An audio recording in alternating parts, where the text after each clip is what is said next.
And the first articulated outbreak of HIV is in 1959 in the same city that he did those trials. Well, it's interesting, that we're coming to this 4 or 5 years later. I think if you look at a pattern of horrible scientific accidents and catastrophes, bad policy, bad products, it takes usually a decade, 20 years, 50 years. You'll see in the film, it's interesting you brought up Salk. Salk had a competitor that was the oral polio vaccine, and they were both racing to complete trials at the same time.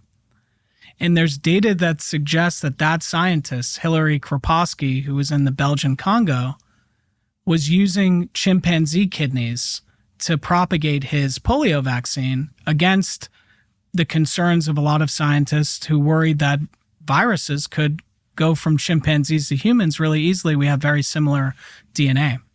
And he did those trials in 57 to 59.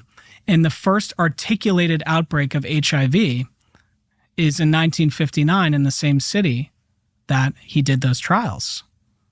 And therein lies the most complex, hard to fathom, conundrum, right? You have people trying to save the world, racing to save the world, trying to cure polio, and they unintentionally cause another pandemic, potentially.